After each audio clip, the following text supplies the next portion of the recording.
নমস্কার প্রিয় দর্শক শ্রোতা মণ্ডলী, সমাচার ত্রিপুরা চ্যানেলের পক্ষ থেকে নিয়ে শুভেচ্ছা এবং ভালোবাসা। আমি ডক্টর এসপি গোস্বামী আপনাদের সামনে এসেছি হোমিওপ্যাথি নিয়ে আলোচনা করব।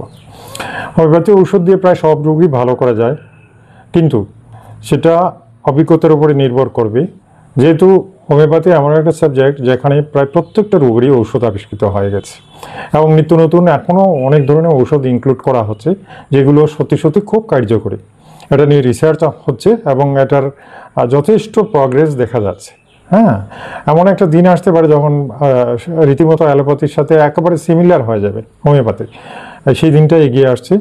এখনই যথেষ্ট মানুষের সাপোর্ট পেয়ে গেছে। অনেক মানুষই অ্যালোপ্যাথি খাওয়া বন্ধ করে হোমিওপ্যাথি খাচ্ছেন। হোমিওপ্যাথির বেশ কিছু বৈশিষ্ট্য আছে, আর সেগুলোই তার এগিয়ে যাওয়ার মূল ভিত্তি। প্রথম কথা হচ্ছে ওষুধ তো অনেক সস্তা তুলনায়। দ্বিতীয় হচ্ছে খুব সিম্পল মেডিসিন, খাওয়া দাওয়া। ওষুধগুলো জেনারেলি বেশিরভাগই ড্রপ বা পটেন্সি হয়, যেগুলো 1 ফোঁটা 2 ফোঁটা 4 ফোঁটা 5 ফোঁটা 10 ফোঁটা 20-30 এর বেশি নয়। তো এসব খেয়েই মানুষ কিন্তু সুস্থ হয়ে যায়। এবং হোমিওপ্যাথি আরও কিছু ব্যাপার আছে। আরেকটা মজার ব্যাপার হলো, যখন ক্রনিক ডিজিজ বা হাইপারটেনসি দেওয়া হয়, তখন তো হয়তো বা 1 মাসে 1 ডোজ বা 6 মাসে 1 ডোজ, হ্যাঁ, বা এক বছর পরে 1 ডোজ এরকমও দেওয়া হয়ে থাকে। কারণ এটার পাওয়ারটা তখন কন্টিনিউয়াস। এমন একটা হাইপারটেনসির এতখানি ক্ষমতা যে একটা ডোজ সেটা প্রায় 1 মাস যাবৎ শরীরে কাজ করে।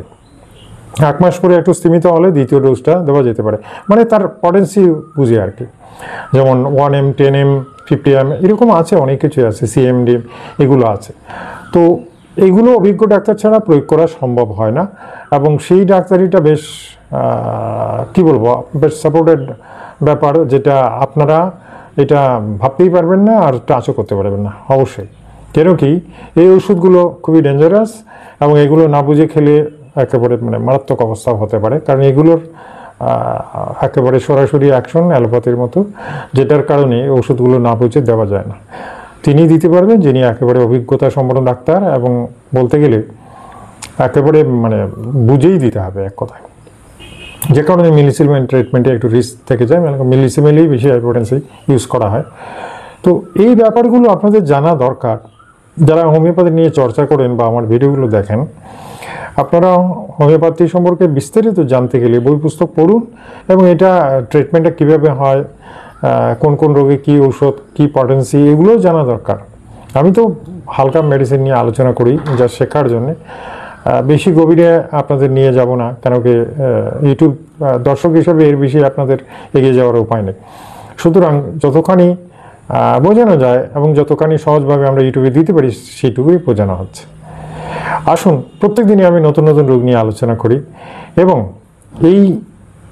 এই সমস্ত রোগের প্রত্যেকটারই কিন্তু সুন্দর ঔষধ রয়েছে, যে ঔষধগুলো সম্পর্কে আমি আপনাদের বলি, এবং সেগুলো খেয়ে অনেকেই সুস্থ হয়েছেন এবং ভালো হয়েছেন।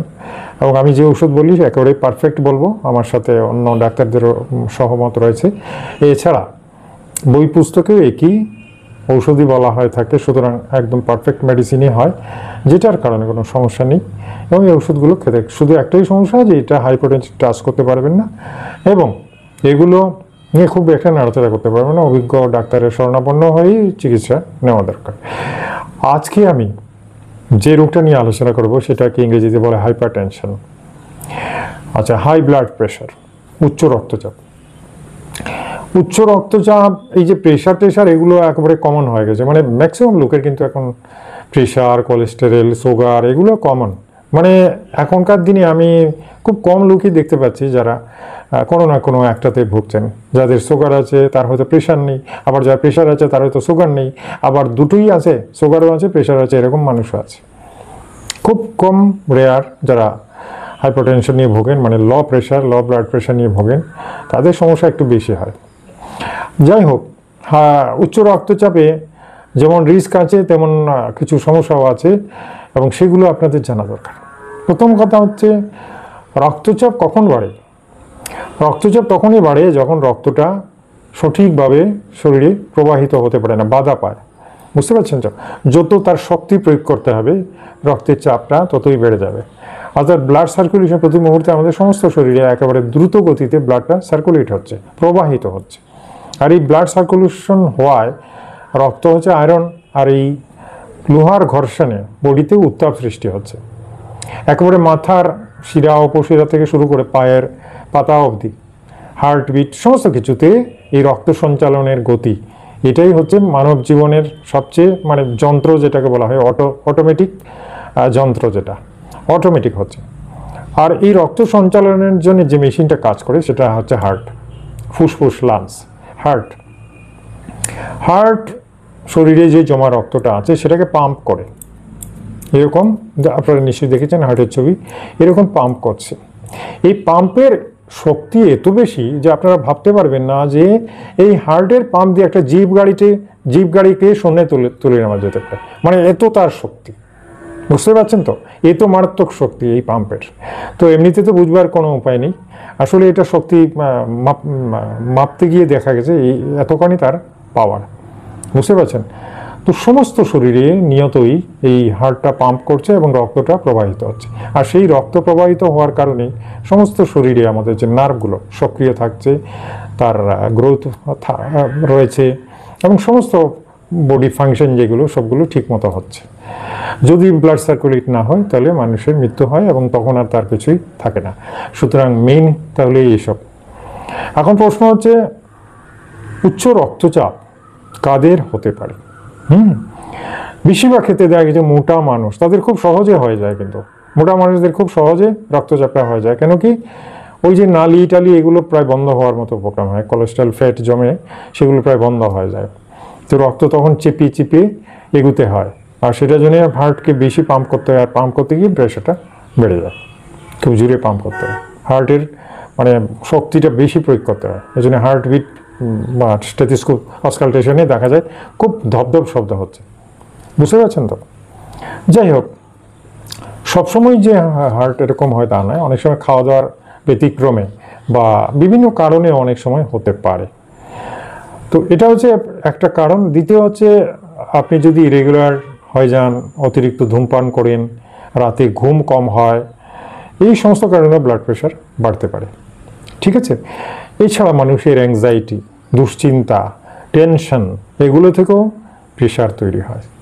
তবে এগুলো বড় অদৃশ্য জিনিস, চট করে কেউ যদি মন্তব্য করেন যে কীভাবে হলো, বোঝা বড় মুশকিল।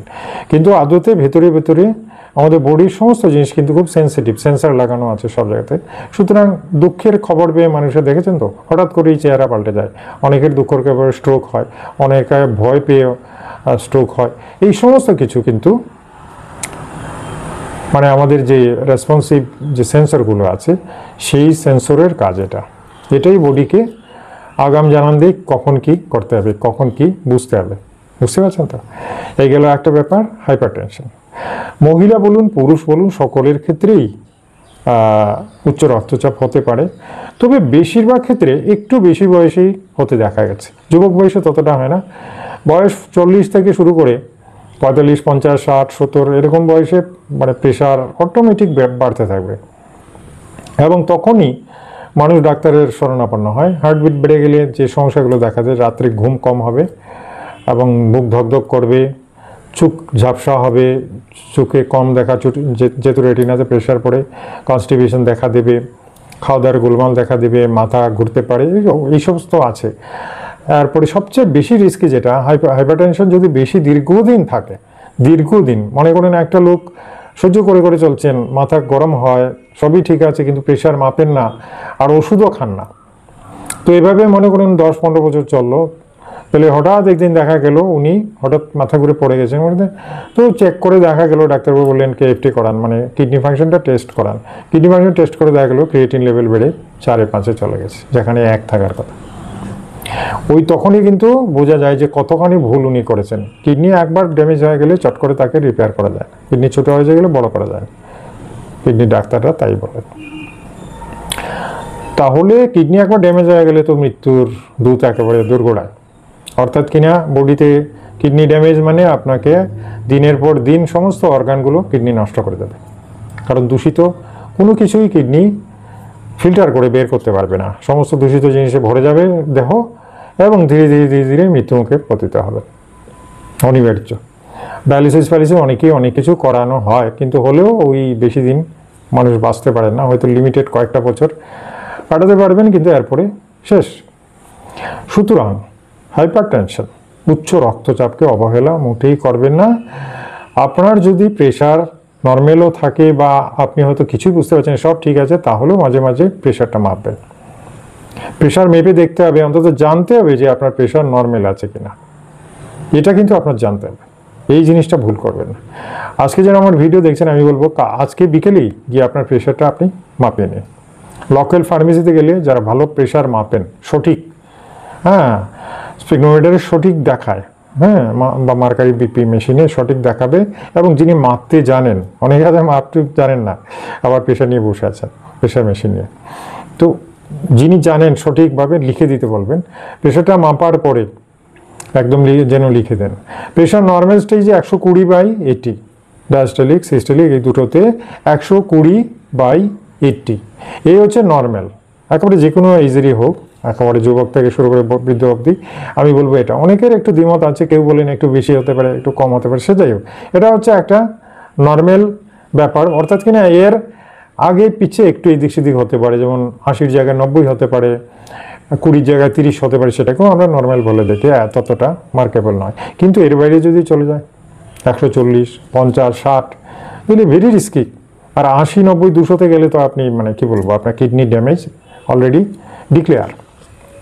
সুতরাং আপনাকে আপনার প্রেশার সম্পর্কে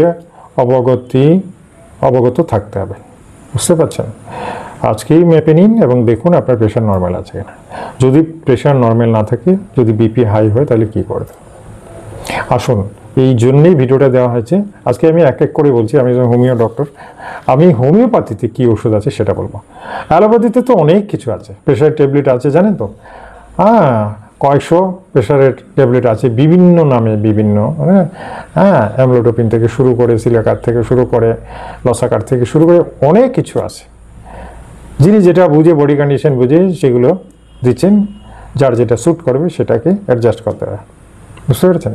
কিন্তু হোমিওপ্যাথিতে সবার জন্য একই ওষুধ, এবং সেই ওষুধগুলোই প্রেশারটাকে নামিয়ে রাখতে পারে, কিন্তু এটাও বড় রিস্কি। আমি বললাম ওষুধগুলো খেয়ে মাপতে হবে, কিন্তু যদি দেখেন যে না ঠিক আছে প্রেশার আর বাড়ছে না, নর্মাল আছে, তাহলে এই ওষুধগুলো মাঝে মধ্যে খাবেন এবং কিছুদিন প্রথমে কন্টিনিউ করতে হবে। কী কী ওষুধ আমি বলি। ডক্টর রেকওয়াজের R85 একটা ড্রপ আছে। ড্রপ কেন বললাম? ড্রপের মধ্যে জেনারেলি অনেকগুলো হোমিও ওষুধের কম্পোজিশন থাকে, অর্থাৎ আপনাকে আলাদা আলাদাভাবে কিনতে হবে না, কোম্পানি সেটা অলরেডি মিক্স করে একটা ড্রপ বানিয়েছে। অর্থাৎ একটাতেই যা যা প্রেশার নামানোর জন্য যা যা ওষুধ দরকার সবগুলো এটার মধ্যে আছে, জাস্ট আপনাকে খেতে হবে। তো ড্রপ জেনারেলি জানেন তো 5 ফোঁটা থেকে 10 ফোঁটা, তার বেশিরভাগ ক্ষেত্রেই, হ্যাঁ, আধা কাপ জলের মধ্যে 5 ফোঁটা থেকে 10 ফোঁটা ড্রপ করে আপনি দিনে 2বার খেতে পারেন, 1বার খেতে পারেন, সেটা অবস্থা অনুযায়ী, ডাক্তারের পরামর্শ অনুযায়ী খেতে পারেন। এটা মুখে বলা মানে কেন কি, প্রেশারের ট্রিটমেন্টটা সরাসরি দেখে বুঝে করা ভালো, এটা এই ভিডিও দেখে হবে না, সরাসরি কোনো ডাক্তারের আন্ডার থেকে করাটাই ভালো। তবে ওষুধের নামগুলো আমি আজকে বুঝিয়ে দিচ্ছি, বলে দিচ্ছি। তাহলে রেকওয়াজের R85 একটা জেনে রাখুন, একটা ড্রপ, ছবি দেখুন। আচ্ছা, দ্বিতীয় যে ওষুধগুলো সেটা হচ্ছে রালফে সার্পেন্টাইন। রালফে সার্পেন্টাইন একটা মাদার টিনচার, এটা খুব ভালো মেডিসিন, কিন্তু এটা সরাসরি যে প্রেশারের ঔষধ তা কিন্তু নয়।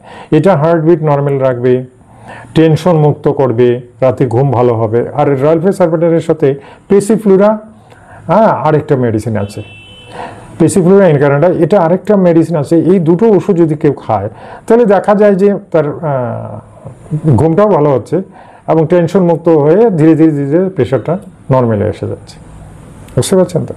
অনেকে আছেন এখনও অ্যালোপ্যাথি ট্যাবলেট চলছে, আবার চাইছেন যে হোমিও স্টার্ট করবেন।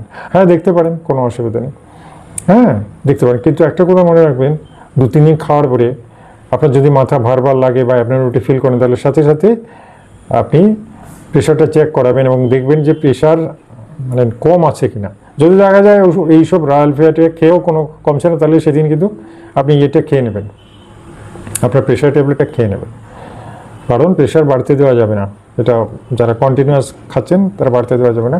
কিন্তু আমি বলবো, যদি দেখেন যে রালভে সার্পেন্টাইন এবং পেসিফ্লুরা এগুলো খাওয়ার পরে, অথবা ডক্টর রেকওয়াজে R85 খাওয়ার পরে আপনার এটা কম আছে, মানে একটু কম আছে, তাহলে খাওয়ার দরকার নেই, আপনি আরও কিছুদিন খান, খেয়ে 8-10 দিন পরে মাপুন, মাপার পরে হয়তো দেখা যাবে যে না একদম নর্মাল এসে গেছে।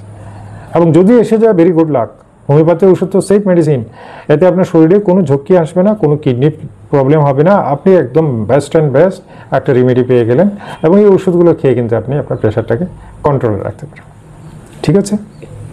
অনেক ডাক্তাররা বলেন আরও 2-1টা ওষুধ আছে, আমি বলছি কিন্তু আমি বলবো না, আমি যে দুটো ওষুধ বলেছি সেটাই পারফেক্ট, এবং এর চেয়ে বেশি আপনারা নাড়াচাড়া করতে পারবেন না। কিন্তু অনেক ডাক্তাররা বলেন নেট্রামিউর, এটাও একটা ওষুধ, যারা লবণ টবণ বেশি খান, মানে ডাইনিং টেবিলে বসে কাঁচা লবণ লাগবেই লাগবে, তাদের ক্ষেত্রে নেট্রামিউরটা পাশাপাশি রাখা যেতে পারে, 30 পটেন্সি রাখা যেতে পারে। আর্জেন্টাম নাইট্রিকাম, বুঝতে পারছেন তো, যাদের পায়খানা পায়, প্রস্রাব বেশি হয় এবং টেনশন, কাজকর্মে মন নেই, এই সমস্ত ক্ষেত্রে আর্জেন্টাম নাইট্রিকাম কাজ করে। আর ইগনেশিয়া হচ্ছে কি, তা একদম আপনার কি বলবো, একেবারে মানে মানুষের পাগল হওয়ার মতো অবস্থা, মানে জীবনে দুঃখ বেদনা পেয়ে ফ্যামিলির নানা রকমের সমস্যায় মাথা গরম হয়ে থাকে সব সময়, মানে টেনশনে কেস মামলা লড়তে পড়তে একেবারে অবস্থা কাহিল। তার জন্য এই ইগনেশিয়া একটা ভালো মেডিসিন, সেটা মহিলা হয়ে আর পুরুষ হয়।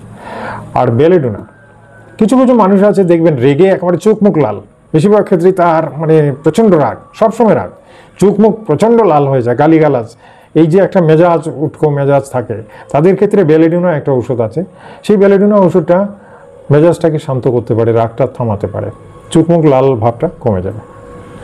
ঠিক আছে? আর লাস্টে যে ওষুধটা অনেকে বলে থাকে সেটার নাম হচ্ছে গ্লুনোইন। গ্লুনোইন ভেরি হার্ড মেডিসিন, এটাকে এমনিতে নাড়াচাড়া করা যায় না, কারণ গ্লুনোইন যদি কেউ এমনি খান সঙ্গে সঙ্গে মাথায় ধরবে মানে এমন অবস্থা করবে যে আপনি পাগল হয়ে যাবেন মাথা ব্যথায়, মানে মাথাটাকে সে গরম মাথাটাকে ঠান্ডা করতে পারে যেমন, তেমনি আবার ঠান্ডা মাথাকে গরমও করতে পারে। সুতরাং গ্লুনোইনটা না বুঝিয়ে দেওয়া যাবে না। হ্যাঁ, যারা খুব হিটেড অবস্থায় কাজ করেন, হ্যাঁ মনে করেন রান্নার পাচক বা সারাদিন আগুন নিয়ে কাজ করতে হয়, বেকারির লোক, বা এদিক ওদিকে গিয়ে আপনার মানে সব সময় একটা ভয়ঙ্কর একটা উত্তেজনা এবং এই ধরনের অবস্থাতে আপনার কাটাতে হয়, তাহলে কিন্তু আপনার এই গ্লুনোইন অনেক সময় দেওয়া যেতে পারে, তাও ভালো ডাক্তার দিতে হবে। আচ্ছা আসুন, তাহলে অনেকগুলো ওষুধ সম্পর্কে আলোচনা করা হলো হাই ব্লাড প্রেশারের জন্য। আশা করি জেনে আপনারা উপকৃত হবেন, তবে নিজে নিজে ট্রাই করবেন না, ডিসক্রিপশনে আমার নাম্বার দেওয়া আছে, সেখানে আমার সাথেও কনসাল্ট করতে পারেন। ঠিক আছে? আচ্ছা, আমার চ্যানেলে আজকে যারা প্রথম এলেন চ্যানেলটাকে সাবস্ক্রাইব করে নিন, বেল আইকনটা টিপে দিন, যাতে প্রত্যেকদিন আপনার মোবাইলে আমার ভিডিওটা চলে যায়। আর এই ভিডিওটা ভালো লাগলে একটা লাইক দিয়ে দেবেন। ঠিক আছে? আগামীকাল আরেকটা মূল্যবান ভিডিও নিয়ে আপনাদের সামনে আসছি, ততক্ষণের জন্য বিদায় চাইলাম। নমস্কার, ধন্যবাদ।